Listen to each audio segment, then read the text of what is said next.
¿Lo están viendo? Sí, acá me pone Sí, que sí. Bien. Bueno, no me voy a detener demasiado en el tema matemático de esto, ¿sí? Porque es bastante laborioso y demás, pero quiero que conceptualmente entendamos el problema.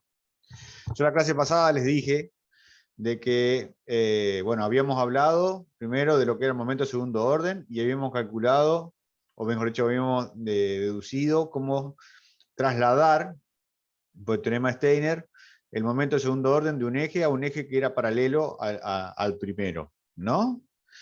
¿Sí? Y que habíamos dicho de que, bueno, que uno de esos ejes sí o sí tenía ese centroidal, de que la ecuación, como era una suma, era, llamémoslo entre comillas, bidireccional, ¿sí? O sea que podíamos tener eje centroidal y hallar el momento de segundo orden respecto a otro eje paralelo, o teníamos el momento de segundo orden con respecto a un eje cualquiera, y hallábamos el valor del centroidal paralelo a ese primero también. ¿Sí?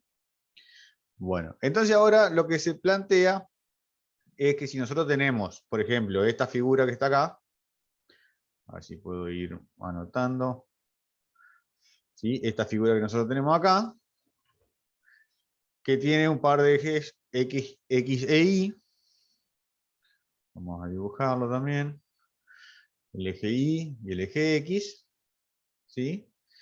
Y quisiéramos hallar el valor del momento de segundo orden o momento de inercia respecto de dos ejes que están girados respecto de los iniciales un ángulo θ, ¿sí? Que sería este ángulo que está acá.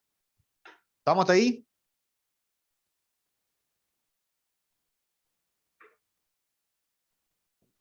Sí. Bien, excelente. Bueno, entendiendo que el valor, ahora, si nosotros tenemos un punto que en los ejes, vamos a marcarlo acá al costado, en el eje Y y en el eje X, tenía una coordenada x1, y1, ¿sí? Si nosotros lo queremos expresar en términos de los ejes U y B, que están girados ese ángulo θ que habíamos llamado al inicial, que por supuesto va a tener un valor U sub 1, B sub 1, ¿no?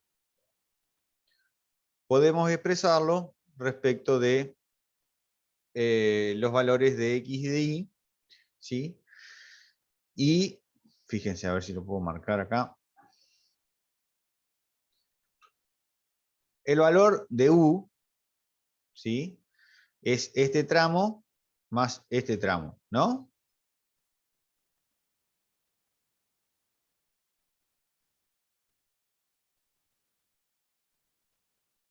¿Sí? ¿No? ¿Alguien que me conteste? Sí. Perfecto. Este valor es X. Este valor acá es X. Y, por supuesto, perdón, ese valor es Y y este valor es X, ¿no? Si nosotros formamos un triángulo rectángulo acá, para que cambiar de color para que se note un poco más, este triángulo rectángulo, ¿sí? X sería la hipotenusa de ese triángulo, ¿no?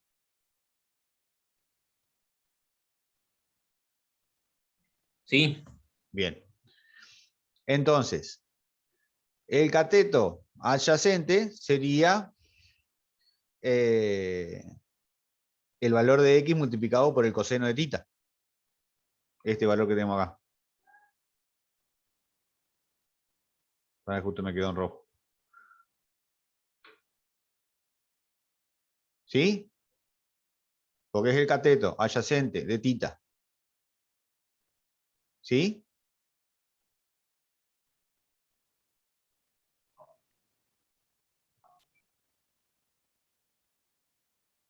¿Alguien lo ve o no lo ve? Sí, sí, se ve. Ah, bueno. Sí, sí. Ah, perfecto. Bueno, uno que me diga que sí, porque si no, no sé si seguir o no seguir. Y luego, si formamos este otro triángulo rectángulo, que está acá, cuya hipotenusa es Y, este valor acá sería el cateto opuesto, porque este ángulo, a ver si lo puedo marcar, este ángulo también sería tita, dado que son opuestos por el vértice. ¿No? Sí. Bien. Entonces, esto que nosotros tenemos acá sería el cateto opuesto. Por lo tanto, ese tramo valdría I seno de tita. Entonces, el valor de U, o de la coordenada U, sería X coseno de tita, que sería este cateto, más I seno de tita, que sería este otro cateto. ¿No? Sí. Bien. Y si tenemos que hallar el valor de U, el valor de B, perdón, ¿sí? Vamos a tener que al valor este que tenemos acá completo, a este valor acá que tenemos, prestarle este tramo. ¿Sí? Este sería el cateto adyacente, sería I coseno de tita menos el opuesto de este otro triángulo rectángulo que sería X seno de tita. ¿No? Nos quedaría entonces esto que está acá, que sería I coseno de tita menos X seno de tita. ¿Se entendió o no se entendió? Sí, se entendió. Sí, se entendió. Ah, perfecto. A ver, un segundito, por favor.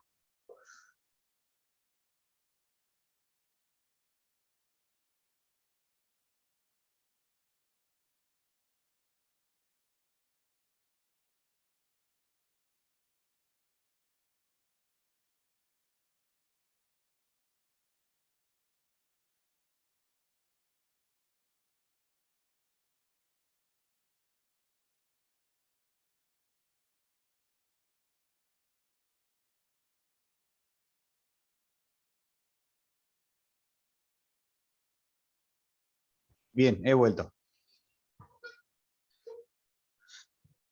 Entonces, como dijimos en un principio, conocemos el valor de los momentos de segundo orden respecto de cada eje, X e Y, y el producto de inercia, y queremos hallar los momentos de segundo orden respecto de los ejes U y B y el producto de inercia con respecto a esos dos ejes U y B. ¿Sí? Bien. El momento de segundo orden respecto del eje U sería la integral de B cuadrado diferencial de área, ¿no? Nos quedaría entonces esa integral. Por lo tanto, si hacemos distributivo acá del cuadrado del binomio, nos quedaría x cuadrado, perdón, y sub x por coseno cuadrado de tita menos 2x y coseno de tita, seno de tita, y sub y seno cuadrado de tita. ¿Sí? Esto sería una expresión. Y la integral de, mejor dicho, el momento de segundo orden respecto del eje B, sería la integral de u cuadrado diferencial de área, una expresión más o menos parecida. Nos queda que el momento de segundo orden respecto del eje B es igual a ix seno cuadrado de tita más 2 producto de inercia por coseno de tita seno de tita más i sub i coseno cuadrado de tita. Esta sería una segunda expresión. Y por supuesto que el momento de el producto de inercia, ¿sí? La integral de u por b por diferencial de área, ¿sí? Haciendo distributiva respecto de esto, nos queda el producto de inercia por coseno cuadrado de tita menos seno cuadrado de tita más i sub x menos i sub i coseno cuadrado coseno por seno. ¿Sí? No me voy a detener demasiado en esto. ¿Sí? Es nada más que para presentarles el caso. Trabajando. ¿Eh? ¿Qué dijeron? Hablen, hablen, por favor. Bueno, trabajando esto y reemplazando por identidades trigonométricas, dado que el seno de 2θ es igual al 2 seno de θ coseno de θ, y el coseno de 2θ es coseno cuadrado de θ menos seno cuadrado de θ, ¿sí? Reemplazándolo en las expresiones anteriores, nos queda una expresión, tal como tenemos acá, en función de el coseno de 2θ y del seno de 2θ, ¿sí? Y I sub b nos queda también en función de coseno de 2θ y seno de 2θ, y el producto de inercia en función del coseno de 2θ y el seno de 2θ. ¿Sí? Haciendo ahí unos arreglos algebraicos. Esto que nosotros tenemos acá, ¿sí? Son las ecuaciones paramétricas de un círculo, ¿sí? Esto quiere decir de que si nosotros hallamos todos los valores, ¿sí?, que pueden llegar a tener el momento de segundo orden respecto del eje U y el producto de inercia respecto del eje U, UV, ¿sí?, teniendo como variable θ, ¿sí?, se podría trazar un círculo, ¿sí?, en el cual una de las coordenadas sería el momento de segundo orden respecto del eje SU, ¿sí?, uno de los ejes, y el otro eje sería el producto de inercia, ¿sí? Esto sería el lugar geométrico de todos los posibles valores que nosotros podríamos llegar a tener si hacemos variar θ, ¿no?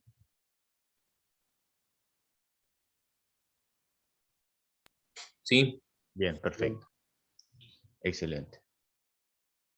Entonces, de acá, de esto que se ha graficado acá, vamos a poder encontrar, ¿sí?, dos valores que son los realmente interesantes o los que realmente importan, ¿sí? ¿Qué va a ser?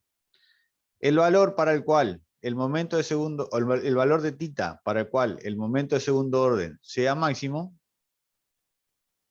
¿sí?, y el valor de θ para el cual el momento de segundo orden sea igual en ambos ejes, por ejemplo. ¿Sí? Esto quiere decir que si nosotros podemos trazar el círculo, que esto lo trazó,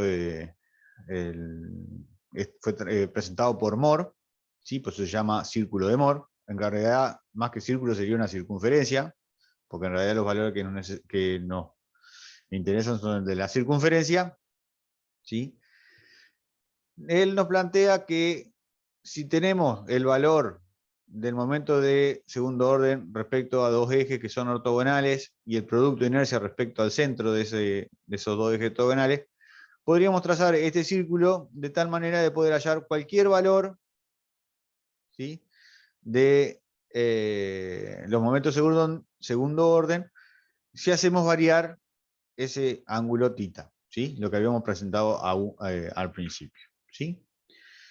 Vamos a tener entonces puntos, como quien diría, principales, el centro de este círculo, que va a estar determinado por lo que se llama I promedio.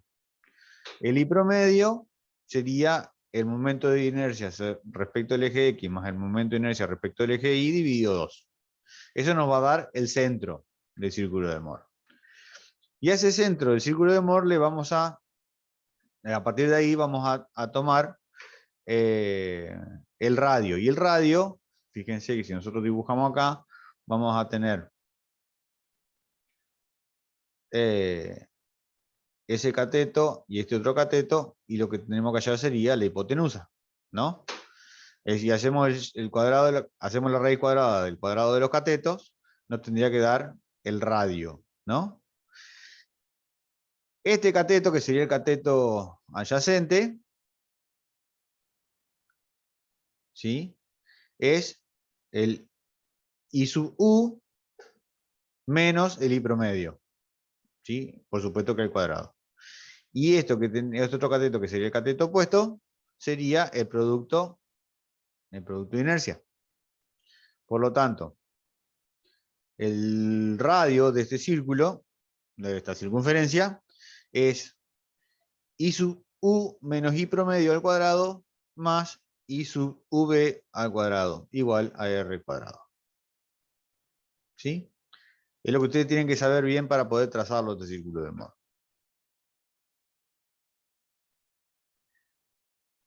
Entonces, si nosotros queremos, estamos en una situación, por ejemplo, esta que está presentada acá, lo que nos interesaría saber es para qué ángulo θ, vamos a tener el momento de inercia máximo y mínimo. ¿Sí? Ahora fíjense una cosa. Vamos a pasar a la siguiente diapositiva.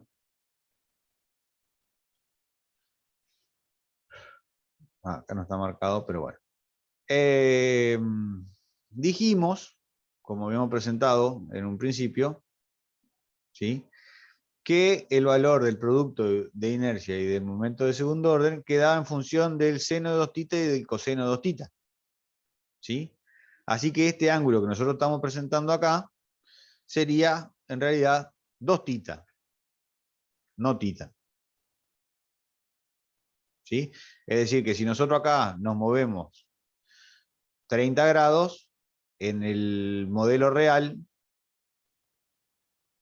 acá nos vamos a mover 15, ¿no?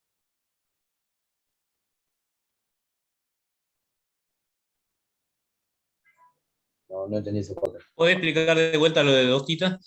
Sí, cómo no.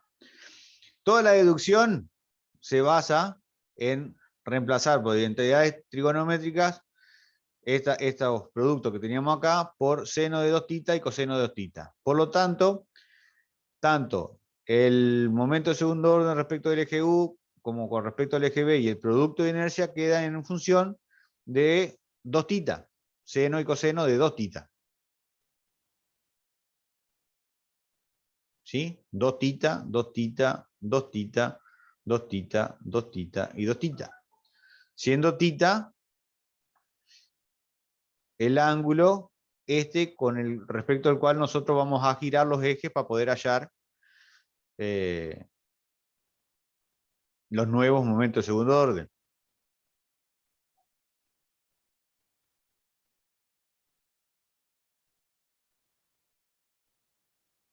¿Queda un poco más claro ahí o no? Sí, ahora sí. ¿Sí? Es decir, volvemos a presentar.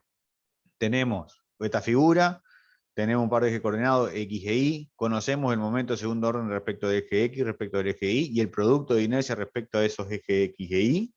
Y lo que nosotros queremos hallar es, si giramos ese par de ejes coordenados un ángulo θ, ¿cuánto valdría el momento de segundo orden respecto de un eje U y B y el producto de inercia con respecto a esos dos ejes? ¿Sí? Girados un ángulo θ.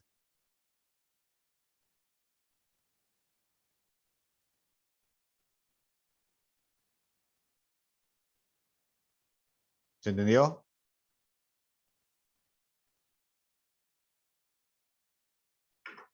A mí se me cortó la última parte de la explicación. Sí. Vuelvo a poner entonces. Tenemos una figura. Tenemos un par de ejes coordenados X e Y. Conocemos el valor de I sub X e I sub Y y de I sub XY. O sea, momento de segundo orden respecto al eje X, respecto al eje Y y el producto de inercia respecto a XY. ¿Sí? Y queremos hallar el valor de I sub U e I sub B, que son dos ejes que comparten el mismo origen, ¿sí?, pero que han sido girados un ángulo θ respecto de estos dos ejes primeros que presentamos. ¿Sí? Eso sería el problema que planteamos en un principio. ¿Está claro ahí?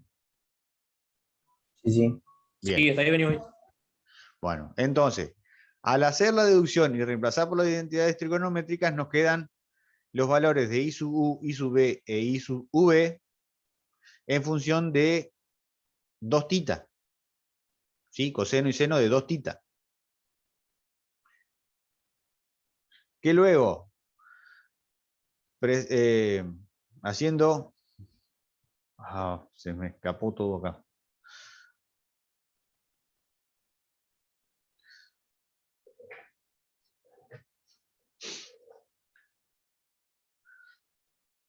Acá tendríamos 1, 2 y 3, que son las ecuaciones que presentamos recién.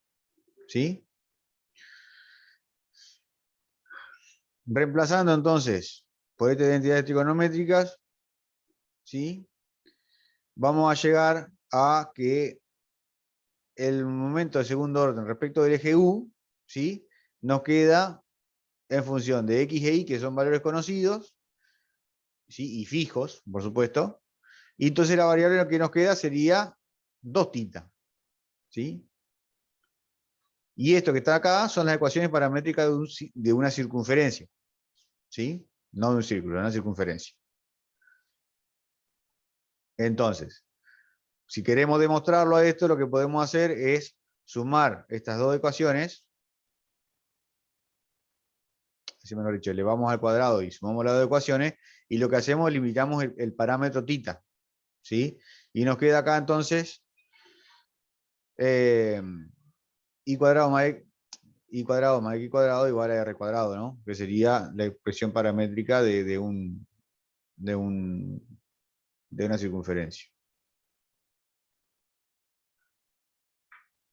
Ahora, como les decía, el I promedio sería I sub x más I sub y sobre 2, nos daría el centro de esta circunferencia, y el radio es I sub u menos I promedio, que sería esto que tenemos nosotros acá, ¿sí?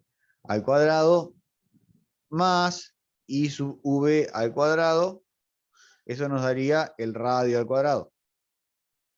¿Ok? Bien. Bien. Lo que nosotros queremos hallar con esto sería cuál es el valor de A y cuál es el valor de B, que serían el máximo valor de momento de segundo orden y el mínimo valor de momento de segundo orden. ¿Por qué quisiéramos hallar esto? ¿Por qué les parece que quisiéramos hallar esto? Para balancear algo en forma mecánica. Yo que les dije que era ¿qué? El momento de segundo orden.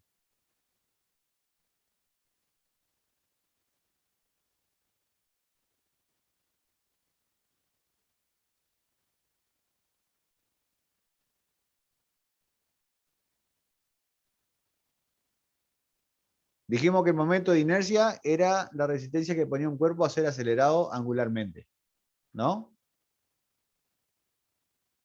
Y el momento de segundo orden, que en realidad se estaba hablando de lo que era en realidad una figura plana, un área plana, no una inercia, ¿cómo es?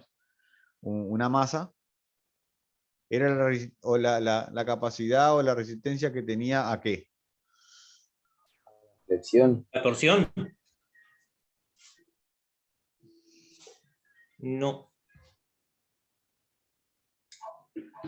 Era la resistencia que ponía una figura o un cuerpo a ser flexionado.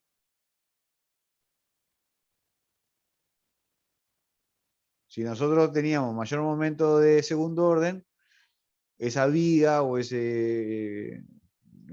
parte estructural que estaba sometido a un momento flector iba a producir menores tensiones, por lo tanto iba a ser más resistente. ¿Se acuerdan? Sí, sí. Yo, bueno, acá no tengo nada para mostrarle y mucho menos tengo cámara, pero si ustedes tienen ahí una regla,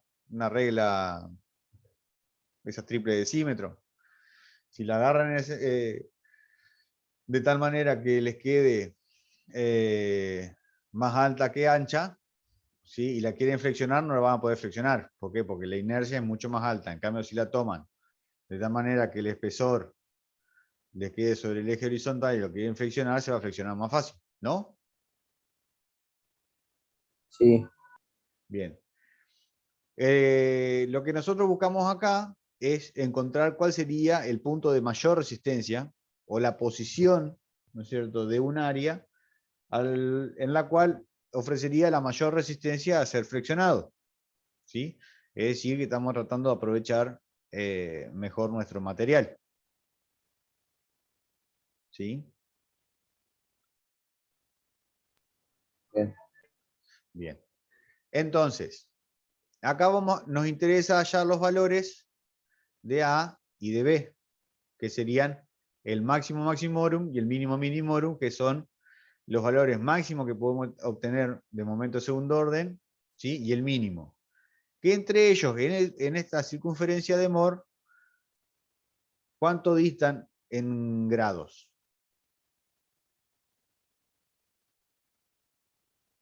180. Exactamente, 180 grados. Es decir, que en el modelo real, ¿cuántos grados estarían distantes?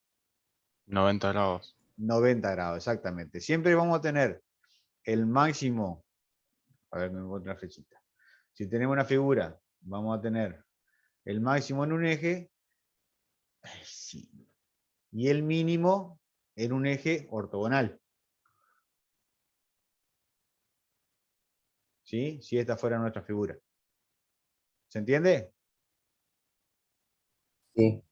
Bien, perfecto. ¿Y cuánto vale ese máximo y ese mínimo? De acuerdo a lo que vimos hace un ratito. El I promedio, si le sumamos un radio, nos daría el máximo. ¿No? Sí. Sí. Y el I promedio, si le restamos un radio, nos da. El mínimo. Bien. Y si queremos hallar el valor del ángulo respecto al cual está, ¿cómo es? Está girado para poder obtener ese máximo y ese mínimo, tendríamos que hallar la tangente. Ah, ese no era. La tangente de este ángulo que está acá. ¿Sí? De este ángulo que está acá. Que sería el cateto opuesto sobre el cateto adyacente. ¿No? Sí. Bien, ¿cuánto vale el cateto opuesto?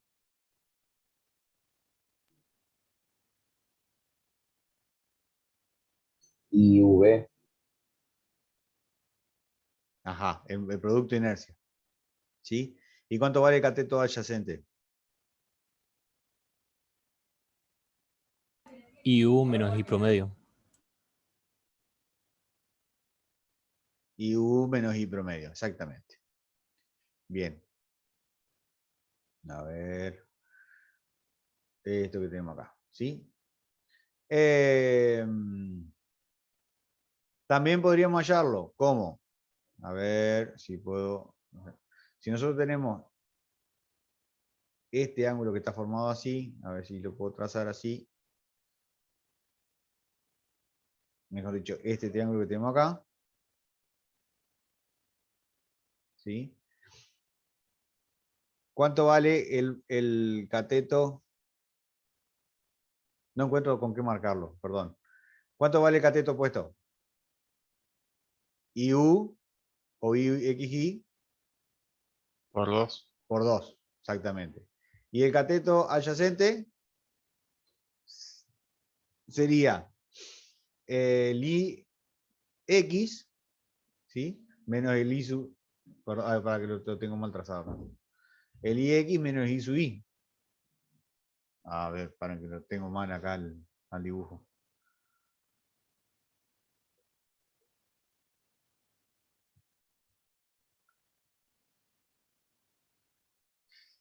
Ay, ay, ay, ay, ay, ay,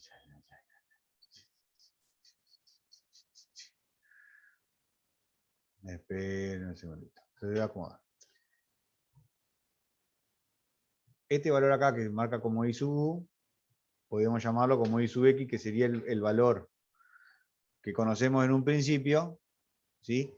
Y diametralmente opuesto a esto, tendríamos el valor de I sub I, ¿no? Acuérdense de que teníamos un eje y otro eje a 90 grados, ¿no? Para la figura. ¿Sí? Sí. No, creo que me perdí. Bien. Dijimos que al principio teníamos una figura, un eje X y un eje Y. Y conocíamos Y sub X e Y sub Y. ¿No? Que eran Sí. los valores de los momentos de segundo orden con respecto a dos ejes que están ortogonales entre sí. ¿Sí? Ese valor de Y sub X e Y sub Y y de IXY nos va a presentar esta situación que vamos a tener acá, para que lo ponga en otro color para que se vea. Este punto de la circunferencia de Moore. ¿Sí? Sí. Hasta ahí sí. ¿Sí? Esto en realidad acá tendría que ser, a ver si lo puedo escribir acá. A ver, acá. Y sub X. ¿Sí? Si este valor acá es Y sub X e IXY, diametralmente opuesto, porque tiene que estar entre sí realmente 90 grados, pero en la circunferencia están separados 180 grados, este valor que tengo acá abajo, ¿qué sería?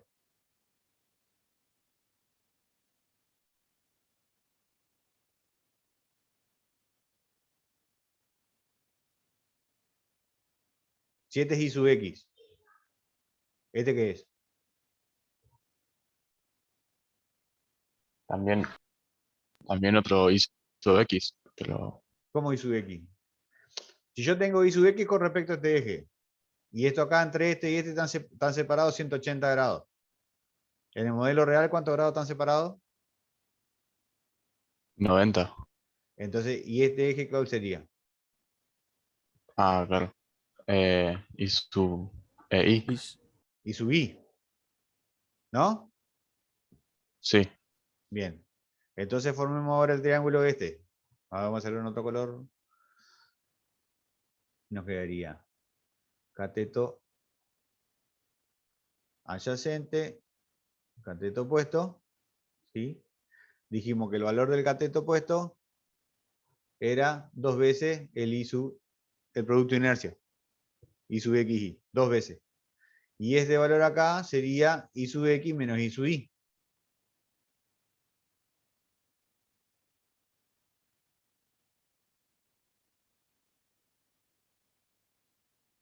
Sí, sí. ¿Sí? Este ángulo es igual a este ángulo.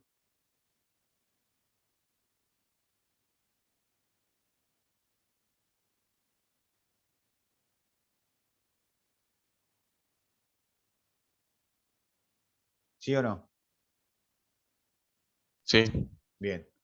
Por lo tanto, si nosotros queremos hallar qué tan lejos estamos del valor de tita que nos da el I máximo y el I mínimo, tenemos que hallar el arco tangente de este ángulo, que nos daría 2 tita. ¿Sí? Es decir, que si esto nos da 30 grados, en el modelo real son 15. Si fueran 20 grados sería 10 y así sucesivamente. ¿No? Sí, sí, eso se entiende. Bien, entonces, el I máximo y el I mínimo serían, perdón, el I máximo y el I mínimo serían el I promedio más menos el radio. Hasta ahí estamos claros.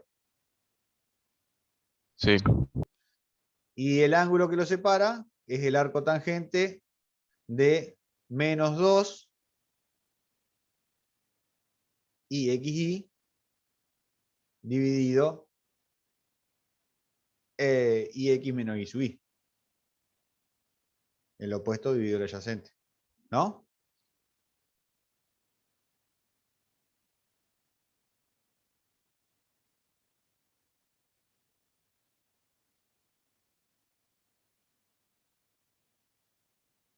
Ese sería el valor del ángulo, digamos, que tendrías que rotar los ejes para obtener los máximos y el mínimo. Exactamente. ¿Sí? En Va, realidad, ahí va. el doble del ángulo sería este valor. Claro, claro. ¿Sí? Bien. A ver. Entonces, esto fue lo que presentó. Bueno, el círculo de Mohr, todavía se llamó círculo de Mohr, pero en realidad ustedes ven bien ahí que es una circunferencia, ¿no? ¿Sí? Si nosotros tenemos esta figura que está acá, que tiene ese eje X y ese eje Y, ¿sí? Para esa condición, para ese par de ejes coordenados, nosotros vamos a tener un valor de I sub I, de I sub X, I sub Y, y a su vez de IXY. ¿No? Entonces eso nos plantea que tenemos esta situación con IXY e I sub X, y diametralmente opuesto tenemos I sub y menos IXY. ¿No? Sí. Bien. Una cosa que no les dije, fíjense que el máximo y el mínimo, ¿para qué valor de I sub XY se da? O mejor Para dicho, valores opuestos. ¿pero cuánto vale acá? I V. Cero. 0. Cero, exactamente. Cuando el momento. Por eso yo les decía la clase pasada, no sé si se acuerdan, de que geométricamente el producto de inercia no tenía mucho significado, pero sí nos indicaba qué tan lejos estábamos, de alguna manera, del máximo y el mínimo, ¿sí? Respecto de la circunferencia de Mohr. Si este valor IXY, o producto de inercia, nos da un valor muy chico, ¿sí? Significa que estamos muy cerca del máximo y el mínimo. ¿Sí? Hay que girarlo breve, muy poquito, ¿no? Y si este IXY nos da 0, significa de que ya estamos en el máximo y en el mínimo.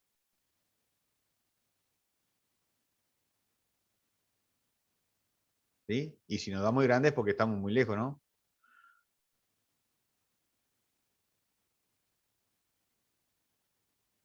Bien.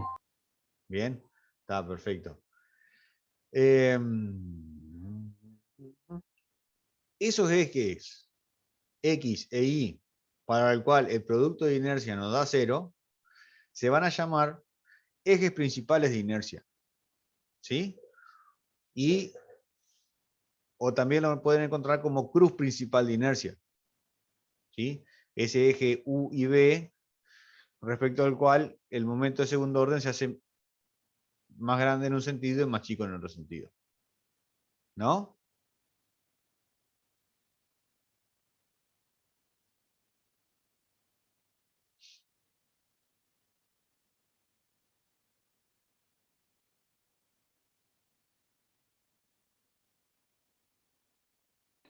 Sí, sí, se entiende. Bien, perfecto. Entonces, si nosotros planteamos esta situación acá, si nosotros tenemos para este eje X y este eje Y, a ver si lo puedo dibujar, no, era con este otro. Para este eje X y para este eje Y, estamos en la situación que yo marqué ahí con el mismo color. ¿Sí? Para, a ver, en otro color, acá. Para este eje U y este eje B, estaríamos en esta situación que estamos acá. ¿Sí? El θ es positivo, ¿no? Y para, o sea, los valores máximos, los tendríamos entonces para este eje A y este eje B, ¿sí? Que estarían en este punto que por supuesto están acá y acá. ¿Ven la diferencia?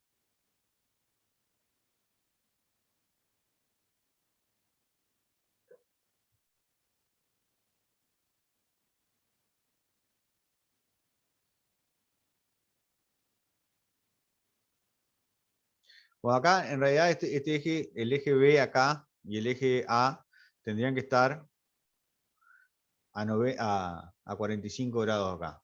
Este eje acá y el otro a 90 grados así.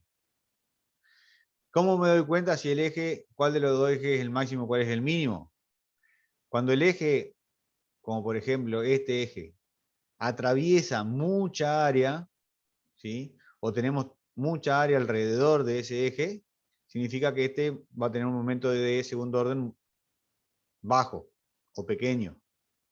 En cambio, si tenemos un eje que está a 90 grados de este y que todo el área está alejada, fíjense dónde está este eje, ¿sí? Dónde está este eje y donde tenemos el área, va a ser el valor máximo. ¿Lo ven?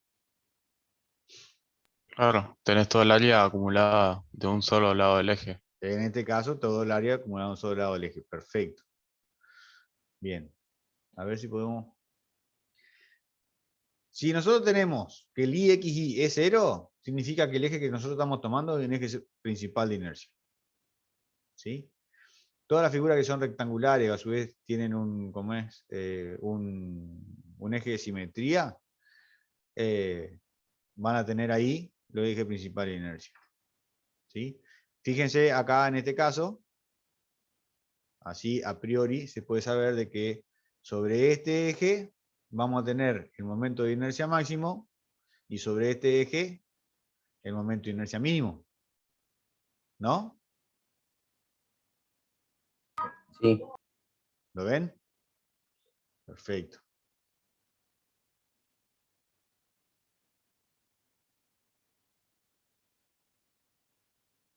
Acá tenemos un ejemplo como para ver, ¿sí?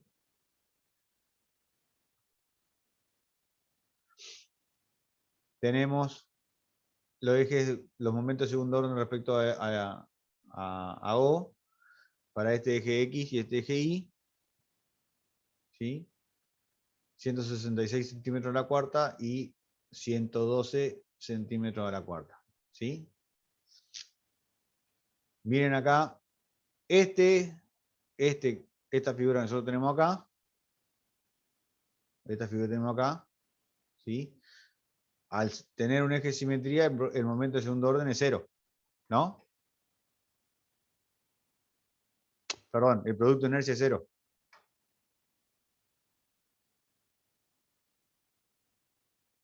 ¿Sí o no? Sí, sí. Bien. Entonces, hallemos los valores del producto de inercia, perdón, de la figura 1 y la figura 2. ¿Sí? El área de la figura es una unidad de longitud por 5, ¿sí? Porque esto vale 6 menos 1, 5. Para los dos vale lo mismo, 5 unidades, o pongámosle centímetros al cuadrado. ¿Sí? Las coordenadas del X raya de la figura 1 está en X menos 3 y en Y 3,5 positivo. ¿Sí? Para la figura 2, el área también va a ser 5. Vamos a tener un X raya o el X elemental 3 positivo y el Y elemental menos 3,5.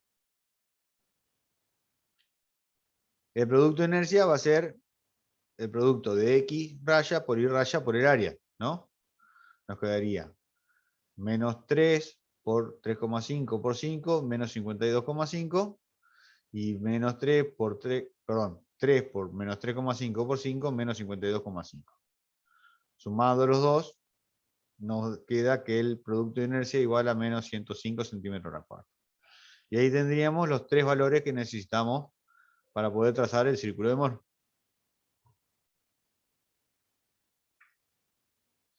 Vamos entonces ahora a pararnos, donde vamos a tener Y sub X, dijimos que era 166. ¿Sí? Y ese va con el producto de inercia con el valor que nos da. ¿Sí? Nos quedaría menos 105.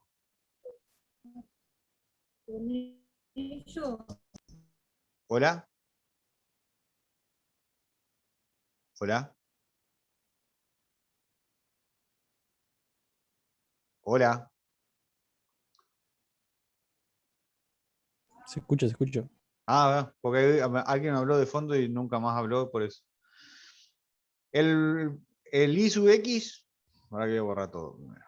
El I sub X, vamos a cambiar de color para que se vea un poco más. El I sub X va con el valor de IXY, que en este caso nos da menos 105. Y el I sub X 166 sería este punto que está acá, ¿no? El punto X. ¿Ok?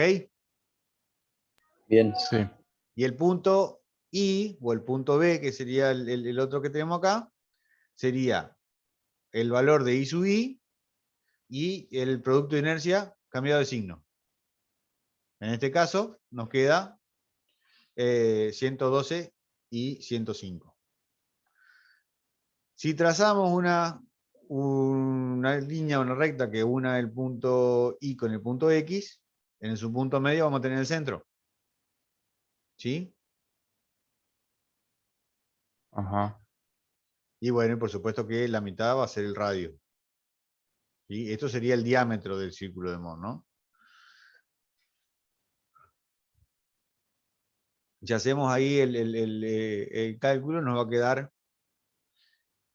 que el I sub X, el I máximo va a ser 247 centímetros a la cuarta y el I mínimo 31 centímetros a la cuarta. ¿Sí? Y va a estar desplazado 75,6 grados en el círculo, por lo tanto en el modelo real va a estar desplazado 37,8 grados centígrados. Grados sexagesimales. Centígrados, mandé. ¿Se entiende cómo se trazó esto o no? Sí, se entiende. ¿Sí? Bueno, ¿cuál es la idea entonces de esto? Poder hallar el valor del IX, o mejor dicho, del I máximo y el I mínimo, o la curva principal de inercia, de tal manera que nosotros a la sección de la viga que nosotros estemos usando, le saquemos el máximo aprovechamiento del material. ¿Sí? No siempre es posible dárselo, ¿sí? Dado que por cuestiones a veces constructivas o de diseño, es necesario colocarlo de una u otra manera. ¿Sí? Pero bueno, si ustedes tienen que hacer, por ejemplo, una viga que está sometida a la flexión, esta forma que se ha presentado acá, tipo, que se llama con perfil tipo Z, no es la mejor manera de poder, ¿cómo es? Hacer una viga que soporte la flexión, ¿no? Nosotros lo que debemos buscar es siempre la simetría. Porque si tenemos una sección transversal que sea simétrica, significa que el producto de inercia, ¿cuánto va a valer?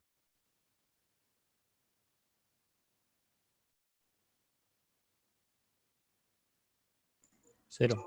0. Claro. Y si es cero, significa que los ejes que nosotros tomemos, el horizontal y el vertical, van a ser Ejes principales.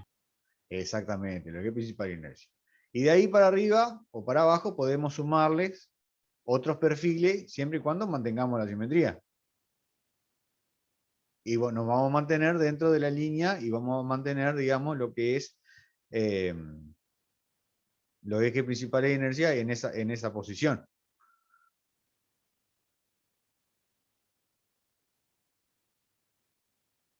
¿Se entiende todo Bien. esto?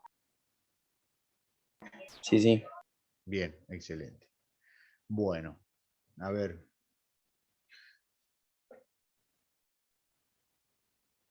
Tará, tará, tará, tará, tará. Bueno, ahí estarían los cálculos hechos. Esto después se los puedo subir al Moodle para que lo tengan. ¿Sí? Y ahora lo que quiero ver rápidamente, a ver, vamos a dejar de compartir un cachito. Profe, yo tengo una duda ahí con eso. Perdón, ¿cómo? Tengo una duda. Sí, pregúnteme ¿Por, nomás. ¿por qué si es simétrica la figura, digamos, esa sería simétrica respecto a un ángulo de 45? ¿O no? Claro. ¿Y por qué el ángulo de tita da 37,8 y no debería ser. Simétrica, no es simétrica respecto a un eje 45. No tiene un eje de simetría.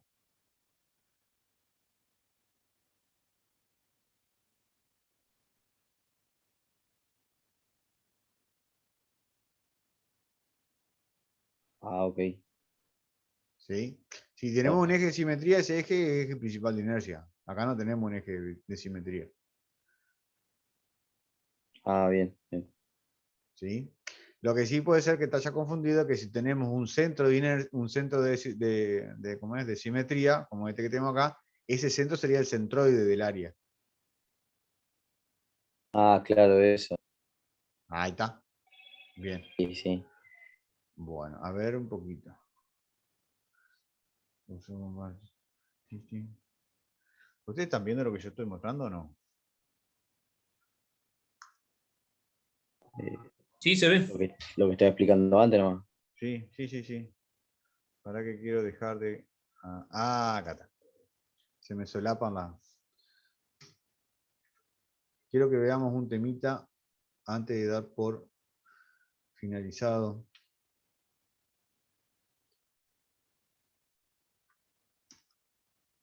Esto.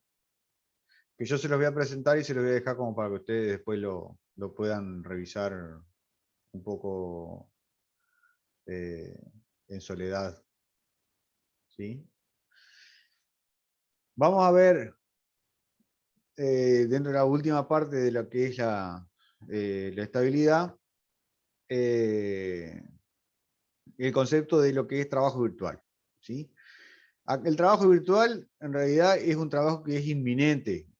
O sea, bueno, ustedes bien sabrán lo que es el trabajo de una fuerza porque lo dieron en física, ¿sí?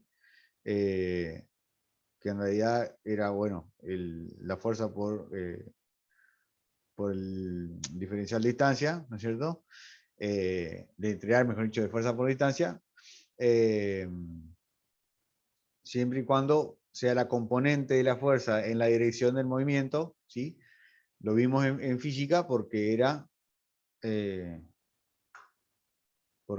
digamos, porque teníamos piezas que se estaban moviendo. Acá no vamos a tener piezas de movimiento, pero el movimiento es inminente, ¿sí? Está la posibilidad de que se dé ese movimiento, ¿sí? Lo cual no significa que se vaya a dar, porque estamos hablando de que estamos en estabilidad, ¿sí? Entonces en estabilidad los cuerpos están quietos, ¿sí? Entonces, repasando un poquito lo que es el trabajo de una fuerza, diferencial de trabajo igual a fuerza por diferencial de distancia, ¿sí? Siempre y cuando ¿cómo es? Nos quede una componente en la dirección del movimiento, y si la dirección de la fuerza y el movimiento tienen el mismo sentido, el trabajo sería positivo, y si tendrían sentidos contrarios, el trabajo sería negativo. ¿Sí? Tendríamos acá, por ejemplo, casos particulares, acá toda la magnitud de la fuerza estaría multiplicado por toda la distancia, ¿sí? Sería un trabajo, digamos, óptimo, ¿sí? Si entre esos vectores se forma un ángulo de 90 grados, el trabajo tiene que ser igual a 0, porque no tenemos componente de la fuerza en la dirección del movimiento, ¿sí? Y como les decía recién, si están entre sí, ¿cómo es? 180 grados o están opuestos, digamos, los movimientos, el trabajo sería negativo. Si nosotros tenemos fuerzas internas, o sea, al mover un cuerpo, las fuerzas internas, digamos, no producirían trabajo porque tendríamos un sistema nulo ahí, ¿sí? Tendríamos una fuerza, y una acción y una reacción. Entonces la suma de los dos del trabajo de un sistema nulo nos tendría que dar 0, ¿sí? Porque el trabajo de la acción sería igual y de sentido contrario al trabajo de la reacción, ¿sí? La suma de los dos nos daría 0. Y si tuviéramos un par, en realidad el trabajo de un par sería el momento por el ángulo que forman, ¿sí? O el ángulo de desplazamiento. Estamos hablando siempre de que estamos hablando de ángulos muy chiquititos, entonces se podría decir de que el ángulo, el seno y la tangente son iguales, y se puede decir también de que el arco de circunferencia, la tangente y la secante son también iguales, ¿no? Desde el punto de vista ¿cómo es? De la fuerza de atracción molecular, estamos hablando casi lo mismo que con la fuerza de acción y reacción. Cuando nosotros movemos un cuerpo, ¿sí?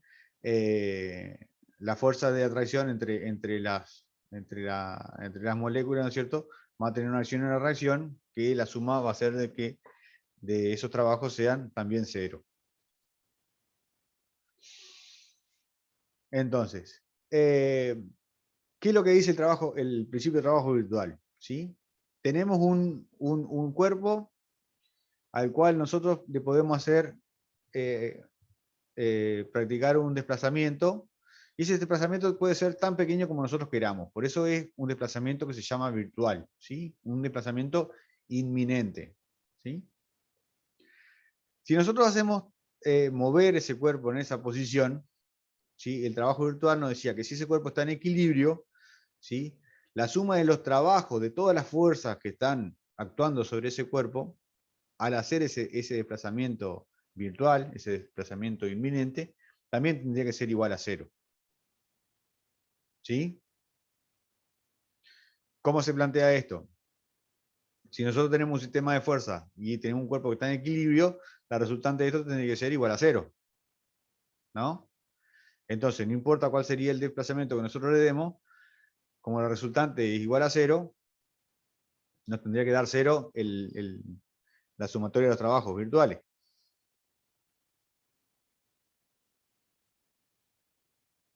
¿Sí? Sí. Bien. Bien. Entonces, a ver si puedo. ¿Para qué sirve, digamos, todo esto del trabajo virtual? Es otra manera de poder hallar, por ejemplo, reacciones de vínculo, solicitaciones de características, o poder trazar lo que se llaman líneas de influencia. ¿Sí? Y el trabajo acá es muy sencillo. ¿Sí? Nosotros vamos a tener una viga, ¿sí? O un cuerpo que está bien vinculado, que es isostático. ¿Sí? Y queremos hallar, por ejemplo, el valor de una reacción. ¿Está? Bueno. Entonces lo que vamos a hacer es sacar el vínculo que involucra esa reacción. Lo vamos a sacar. Y vamos a reemplazar el vínculo, ¿sí?, por la reacción misma. Y vamos a hacer que esa reacción haga un trabajo positivo, ¿sí? Es decir, que haga un desplazamiento virtual. Ese desplazamiento tan pequeño como nosotros queramos, ¿sí? Tiene que ser lo suficientemente pequeño como para que la geometría en general de todo el cuerpo, de todo el sistema, no se vea alterado. ¿Sí? Ahora,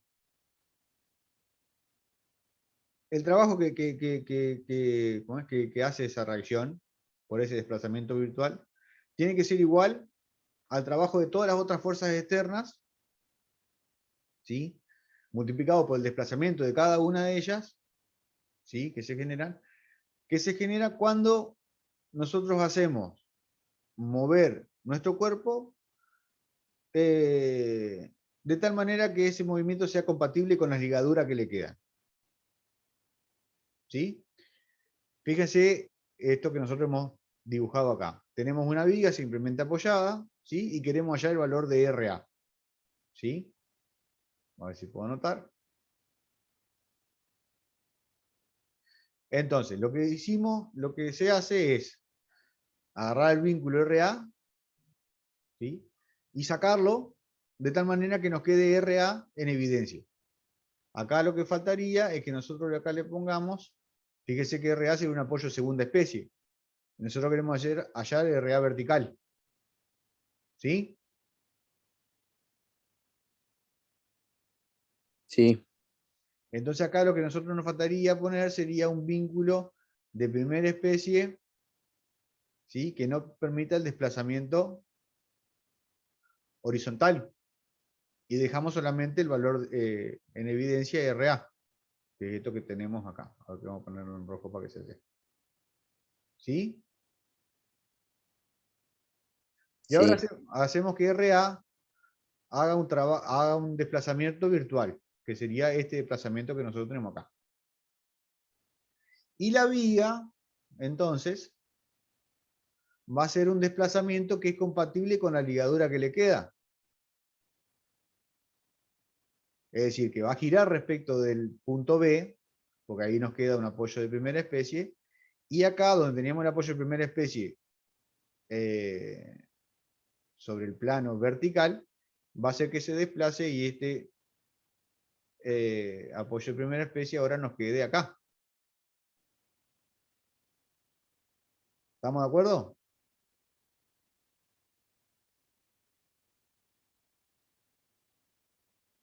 sí, Ahora, este desplazamiento es tan pequeño que lo que se corre, ¿sí? Si ustedes dicen, bueno, si yo levanto esa viga así, voy a tener un desplazamiento horizontal del punto A. ¿Por qué? Porque la viga tiene una longitud fija, ¿sí? O bien se va a desplazar el punto B, ¿sí? ¿Sí o no? sí, Bien. Entonces, este desplazamiento, acá, este delta IA, va a ser tan pequeño que la geometría de nuestra viga no va a estar comprometida. ¿Sí? El punto B va a quedar en el punto B y el punto A' sería en este caso, va a quedar en línea con el punto A.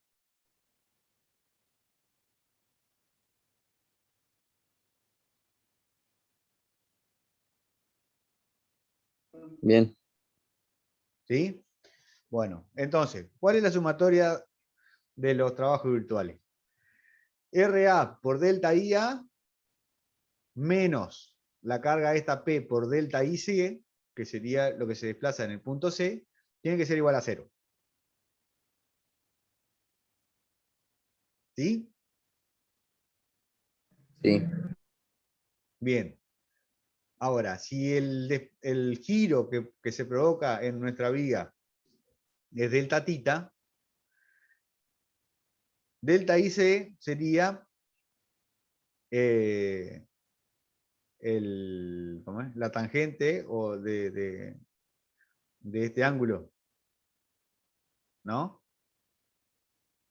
Si nosotros esto lo medimos en radianes, este desplazamiento o este delta S, ¿sí? O delta R, sería igual a delta tita por B.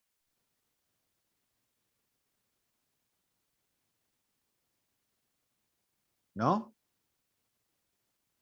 sí, Y delta IA sería delta tita por L.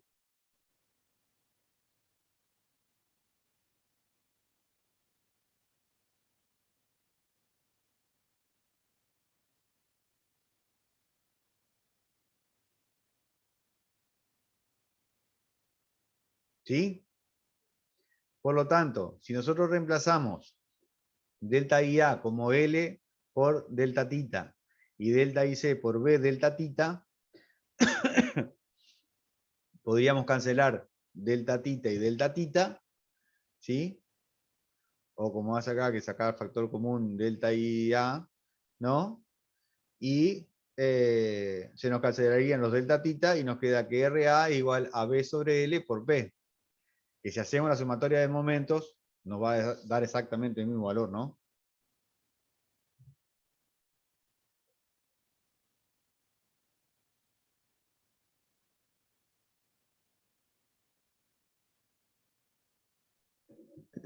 la sumatoria de momentos como, La sumatoria de momentos respecto al punto B igual a 0. Nos queda RA por L pero con la, menos P por B igual a 0. Por lo tanto, nos queda que RA igual a P por B sobre L. ah, sí,